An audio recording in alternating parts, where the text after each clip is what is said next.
Si el juez laboral, además de verificar la inscripción en el seguro, debe determinar el no pago. Precisamente la Suprema Corte de Justicia ha señalado que no solamente la inscripción en el seguro es la que da lugar a la acción de responsabilidad civil que establece el artículo 728 del Código de Trabajo, sino que además el no pago, el no pago, el no cumplimiento con la cuota que debe pagar el empleador del Seguro Social da lugar a la acción de daño y pérdida. Incluso ha señalado la Suprema Corte de Justicia que no es necesario que el trabajador haya requerido de los servicios del Seguro Social. No es necesario que el empleador se haya enfermado y por consecuencia de la falta del empleador no haya recibido los servicios. ¿Por qué? Porque el artículo 728 del Código de Trabajo señala que cuando el empleador no cubre con su responsabilidad, él tiene que pagar no solamente el salario, ese 51 se pensó, sino los subsidios que debe pagar el Seguro Social y las pensiones que fueron necesarias. Es decir, por el hecho de no cotizar, de no pagar las cotizaciones, el trabajador resulta afectado porque no acumula las cuotas que son necesarias para recibir una pensión en un tiempo adecuado. Quiero aprovechar para señalarles que también una decisión de la Suprema, creo que del año pasado, donde señala que si bien es cierto que el artículo 712 exime al trabajador de la prueba del daño, obviamente el trabajador tiene que establecer la falta, está obligado a establecer la falta, y el juez tiene que apreciar el daño. El juez aprecia el daño, esto no quiere decir que si no hay daño no va a existir una reparación de perjuicio, porque el trabajador está exento de la prueba. Hay una presunción de que no hubo daño. La celeridad del proceso. Cree que jueces no pueden dictar plazo largo para fijación de sentencia. La Suprema Corte de Justicia no ha tomado ninguna decisión jurisprudencial. La Suprema Corte de Justicia se pronuncia como consecuencia, cuando actúa como Corte de Casación, como consecuencia del conocimiento de los recursos de casación. Eso no se ha planteado. Ahora, ha sido sí una preocupación de la Suprema Corte de Justicia como organismo rector de la justicia dominicana, preocupación para combatir la mora judicial. Eso ha sido insistente, ha sido una prédica permanente. Los que son magistrados que están aquí saben que los cursos que se han realizado en la Escuela Nacional de la Judicatura, todas las recomendaciones que se han hecho, el cumplimiento de la ley, que si un juez podría violentar la ley. Pero no podemos tampoco ver una violentación de la ley por el hecho de que un juez fije una audiencia a los 2 o 3 meses, porque habría que ver la cantidad de trabajo que tiene el tribunal. Porque por eso que decía, cuando citaba yo Serán, cómo la jurisprudencia tiene que ver los hechos sociales, tiene que ver la realidad, distinto al que está analizando, interpretando la ley al margen de las decisiones judiciales, que busca el punto y la coma. Bueno, sí, la ley dice que hay que fallar a los 15 días. ¿Es posible que un juez falle a los 15 días? Habría que ver. En Santo Domingo, los tribunales, hay tribunales laborales que celebran 50 audiencias, 60 audiencias en un día. ¿Es posible que falle 15 días? Es una realidad. Está la ley, hay que cumplirla. Pero frente a lo imposible nadie está obligado. Lo que ahora, la displicencia, la falta de dedicación, son situaciones que incluso están concebidas en la ley de carrera judicial y en el reglamento para la aplicación de carrera judicial como elemento a tomar en cuenta en la evaluación de rendimiento de los jueces, porque los jueces todos están sometidos a un proceso de evaluación anual y el mantenimiento en el cargo de los jueces, de cómo resulten en la evaluación, el no cumplir, el no satisfacer plenamente las evaluaciones que se hacen, es una causa de destitución. Claro, si acaso una queja para los jueces de la Vega, y verán si es justificado o no. Si es justificada, resuelto que el caso de las indemnizaciones, lo dice de manera expresa: indemnización por el preaviso no omitido o la cesantía. El artículo 95 del Código de Trabajo establece una la indemnización del día para el caso de despido injustificado lo establece a partir del momento en que se produce la demanda. Un día el salario recibido, que habría recibido desde el momento de la demanda hasta que hubiera sentencia definitiva, pero limitado a 6 meses. En este caso, pues hay que recurrir al derecho civil, que plantea que en el incumplimiento de las obligaciones, cuando la obligación es la de pagar una suma de dinero, se aplica el establecimiento del interés legal. Entonces, en este caso, por falta de salario de Navidad, por bonificación, pago de participación en los beneficios, se establece el pago de un interés a partir generalmente del momento de la demanda. Podría dar lugar, es decir, el artículo 712 plantea la posibilidad de que haya acciones, daño y perjuicio como consecuencia de una violación del Código de Trabajo de parte del empleador. Todas esas violaciones están sancionadas con pena pecuniaria, porque establece el apremio corporal contra los empleadores, pero conjuntamente o separadamente se podría ejercer una acción en daño y perjuicio si se considera que el no pago en un tiempo determinado de un valor correspondiente ha ocasionado un daño adicional al daño laboral. ¿Hasta dónde llega el alcance del fuero sindical si no se constituye sindicato? El propio código señala que el comité gestor está protegido hasta el número de 20 para la formación del fuero sindical, y hay un plazo para formar ese sindicato. Si no se forma el sindicato, pues ahí termina el fuero sindical. Habría que formar un nuevo comité gestor y comenzar de nuevo. ¿Cuál es la forma que debe emplear el juez para determinar el porcentaje? Bueno, por eso es muy fácil. Si las prestaciones laborales son 10,000 pesos y a mí me pagan 8,000 pesos, obviamente me están pagando el 80%. El juez condenaría a pagar el 20% del salario diario.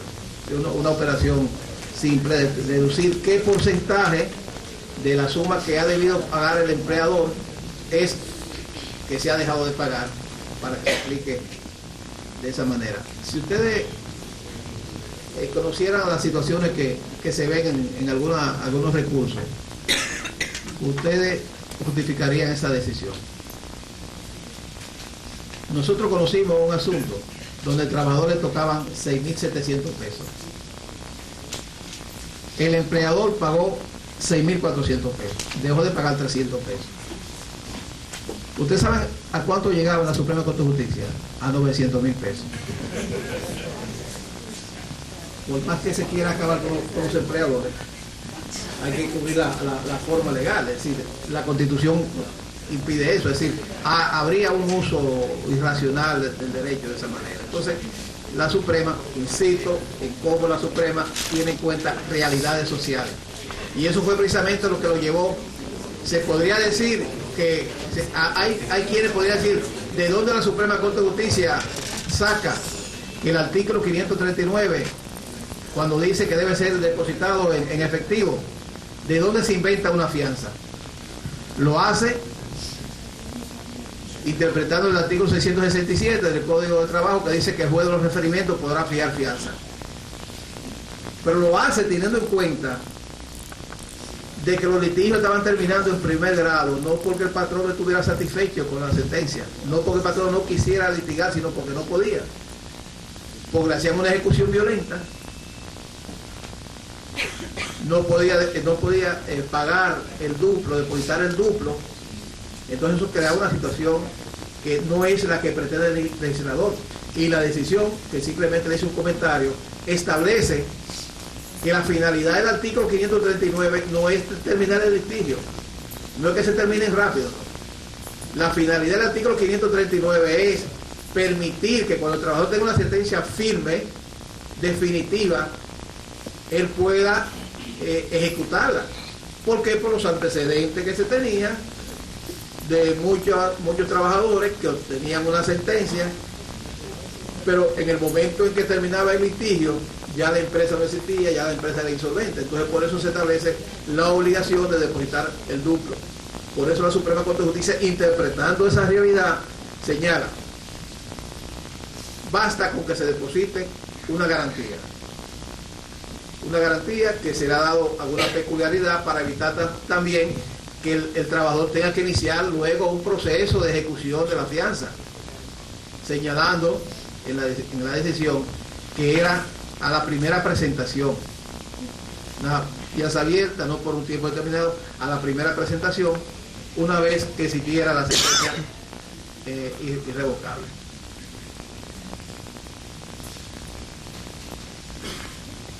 Detener con pago prestaciones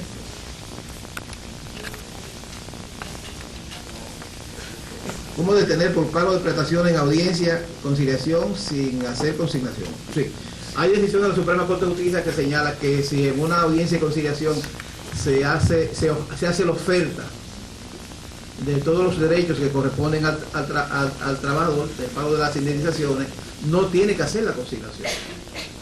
Esa oferta no está sujeta a la conciliación, porque precisamente esa es la razón de ser de la audiencia de conciliación, que se logre un acuerdo y termine el litigio. Entonces no puede hacer eso vale conciliación si se quiere. Una oferta y se llega a un entendido. Quiero ligar esa pregunta con la última, porque tiene alguna similitud, aquella que dice si los abogados pueden oponerse al acuerdo de las partes. En Santo Domingo se presenta con alguna frecuencia que la audiencia de conciliación no fructifica, porque a pesar de que las partes llegan a un entendido, los abogados obstaculizan eso, reclamando el pago de prestaciones laborales. La conciliación judicial ha disminuido mucho con relación a la conciliación administrativa, pero eso tiene su razón de ser. No es porque los jueces son malos conciliadores, nada de eso, o porque el sistema haya fracasado, porque los vocales no sirvan, nada. Hay su cosita de eso también, pero fundamentalmente lo que sucede es que la conciliación administrativa se realizaba sin la participación de abogados normalmente, donde no había que pagar honorario profesional.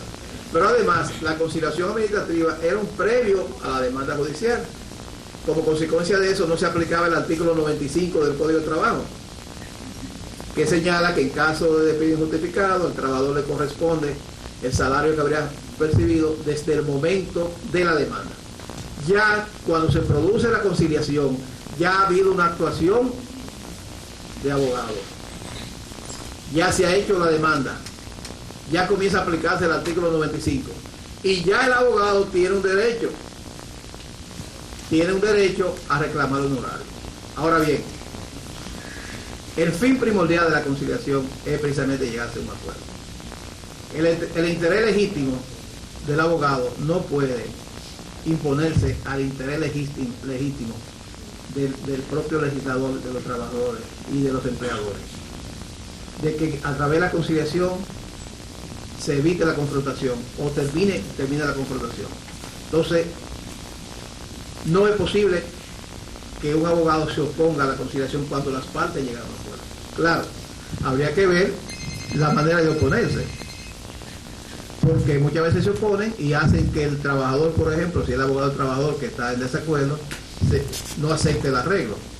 Pero si se hace la oferta completa, y eso aquí sí tienen que actuar los jueces, si la oferta se hace completa, si se están satisfaciendo los derechos que reclama el trabajador, el juez no puede dejar de levantar el acta por el hecho de que un abogado reclame sus honorarios. Yo creo que en este caso el juez debería, no estoy bajando líneas mucho menos, estoy emitiendo mi opinión, debería pues simplemente pedirle al abogado que someta un estado, porque no es que se le quiere desconocer el derecho al abogado. Lo que no se quiere, como yo he conocido situaciones donde por una audiencia un abogado pide 5.000 pesos de honorario, las prestaciones son por 3.000 pesos y el arreglo no se llega. Pues bueno, puede permitir que la conciliación se frustre por esa actitud. Entonces, sí, también se le reconoce su horario y el empleador debe saber que él ha dado lugar a una demanda que ha generado un horario, bueno, pero que se someta a un estado y sobre esa base se satisface al abogado y se cumple como el fin de la sinceridad. Eso son pilatas, eso en primeros días no se puede dejar aprender, los abogados tienen muchos recursos para eso.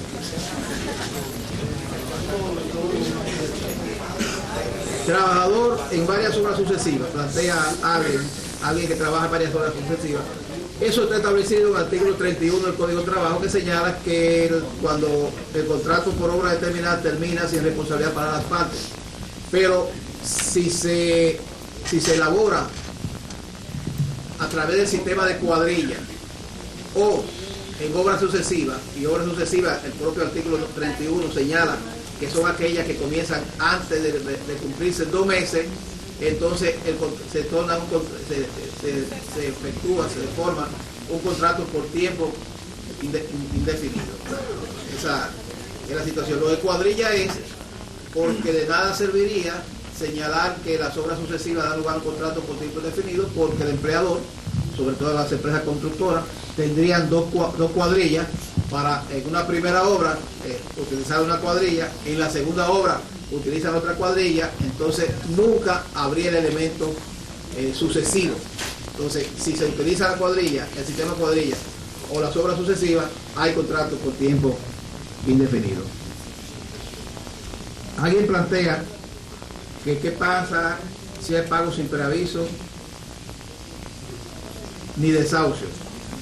Ahora como un pago, pero ¿de dónde sale este pago? Es decir, y que hay una diferencia, hay que ver por qué se produce este pago.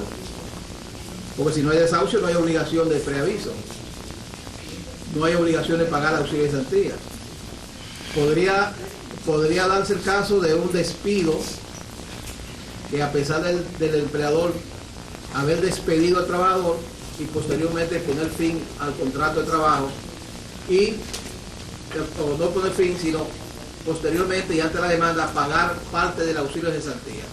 Hay decisión de la Suprema Corte de Justicia que señala que el solo hecho de que un empleador pague una suma correspondiente al auxilio de cesantía después que ha despedido al trabajador no torna ese despido en un desahucio. Sigue siendo el despido, lo que pasa es que el empleador, para evitar el litigio, paga las prestaciones laborales.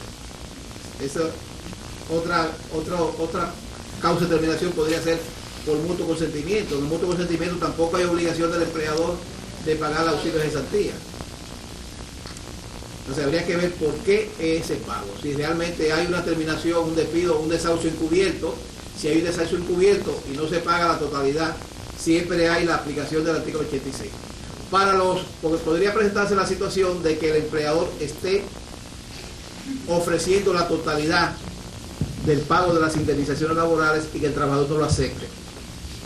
Eso también se ha conocido en la Suprema Corte de Justicia. Hay que determinar, para los fines de que el empleador esté liberado del pago del artículo 86 y de la propia condenación, si real y efectivamente el empleador no está pagando completo, porque la simple negativa del trabajador a no recibir una suma de dinero, si el empleador realiza la oferta real de pago seguida de una consignación de la totalidad de los derechos, la demanda tiene que ser rechazada. Ahora, si el trabajador se niega a recibir la suma de dinero, aunque le estén ofreciendo todo, pero si el empleador no cumple con la formalidad de la oferta real de pago y la consignación, se le va a aplicar el artículo 86, porque tiene que culminar con esa parte. Si hace la oferta real de pago y la consignación, pero es incompleta, es como si no hubiera pagado. Y eso también hay decisiones, porque específicamente hubo una corte que por el hecho de que el empleador ofreció y consignó la suma, creo eran como 20,000 pesos, correspondiéndole 100,000 pesos, la corte reconoce que le tocaban 100,000 pesos, pero la condena al pago de los 100,000 pesos por preaviso de cesantía, pero limita el artículo 86 al momento en que el empleador le ofreció 20,000 pesos.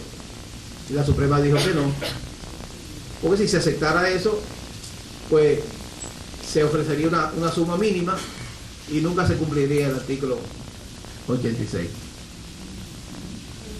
En la inscripción de seguro, a mí se me olvidó la cuestión de inscripción de seguro. ¿Qué era lo que se le dio de demandar el daño o perjuicio? Anteriormente la Suprema Corte de Justicia era de criterio de que cuando un empleador no aseguraba a un trabajador, solamente podía reclamar lo que establecía la ley, que es una suma muy ínfima. Pero el criterio actual es, claro, no existía la claridad sobre la demanda de responsabilidad civil que existe ahora en el Código de Trabajo. El criterio ahora es que por encima de lo que le corresponde al trabajador, por lo establecido por la ley, podría establecerse el daño y consecuencialmente tener derecho a una reparación de los daños y perjuicios. ¿Hasta dónde el empleador tiene algún derecho con el contrato? Dice el colega que el empleador no tiene ningún derecho. El empleador tiene igual derecho que el trabajador, tiene igual derecho. Lo que pasa es que el empleador no puede pretender hacer un contrato, darle una etiqueta distinta a la realidad, porque el noveno principio fundamental del Código de Trabajo precisamente lo que quiere evitar eso, lo que quiere evitar que a través de los documentos se le dé una fisonomía, una característica, o se trate de establecer una relación distinta a la real, porque esto va con el trabajador y va también con el empleador. Cuando yo pongo el caso del contrato por cierto tiempo a obra determinada, va en beneficio del empleador, porque aquí se está liberando al empleador de cubrir con la responsabilidad que se derivan de la terminación de un contrato por tiempo indefinido, cuando se le da la verdadera naturaleza al contrato por los hechos. Sí, podría haber un contrato de trabajo que diga